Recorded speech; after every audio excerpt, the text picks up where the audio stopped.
ఈ సంవత్సరం జరగబోయే బోనాల ఉత్సవాలు పవిత్రంగా నిర్వహించాలని ఎమ్మెల్యే రాజాసింగ్ అన్నారు.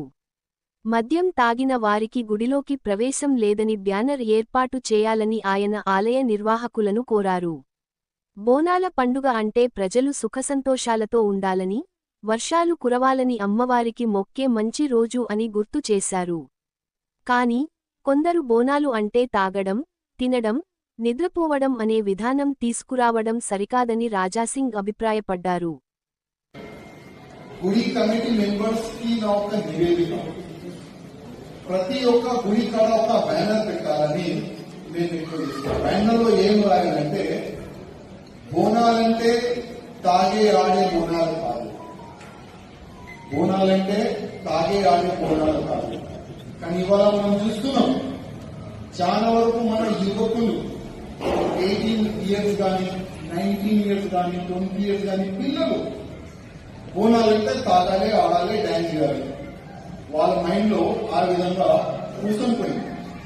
దీనివల్ల ఫ్యూచర్ ఎట్లా అవుతుందంటే, దేశం పట్ల ఎప్పుడైనా అవసరం పడితే అరే గన్ను పట్టుకోరా అంటే అనేది చెప్పరాదు, అరే మీ ఫ్యామిలీని రక్షించాలంటే అది కూడా చెప్పరాదు.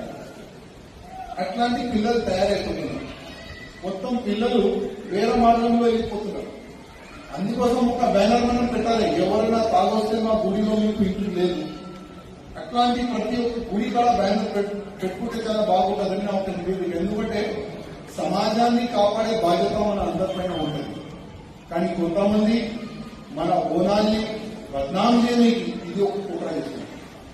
ఎందుకంటే బోనాలంటే ఏంది, మంచి వర్షం పడాలి, మంచి పొలాలు కావాలి, ఇట్లాంటి కూడా రోగం రావద్దు అని మనం అమ్మవారికి మనం మొక్కుకుంటాం.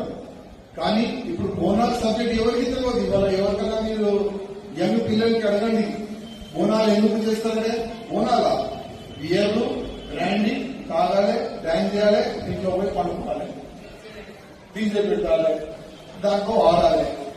ఇదే పిల్లలకి అలవాటు అయిపోతుంది. ఇప్పుడు ఇవాళ పిల్లలకి అదే అలవాటు అయితే మళ్ళీ వారి పిల్లలు ఎక్కడ పోతారు. అందుకోసం మన అందరిపైన మన బాధ్యత ఉంటుంది. సమాజాన్ని మనం కాపాడుకోవాలి, మన సంస్కృతి మనం కాపాడుకోవాలి, అందరిపైన బాధ్యత ఉన్నది. అందుకోసం ఒక్కొక్క బ్యానర్ మనం పెట్టాలని కమిటీ మెంబర్స్ రిక్వెస్ట్ చేస్తున్నాం. అదేవిధంగా ఇవాళ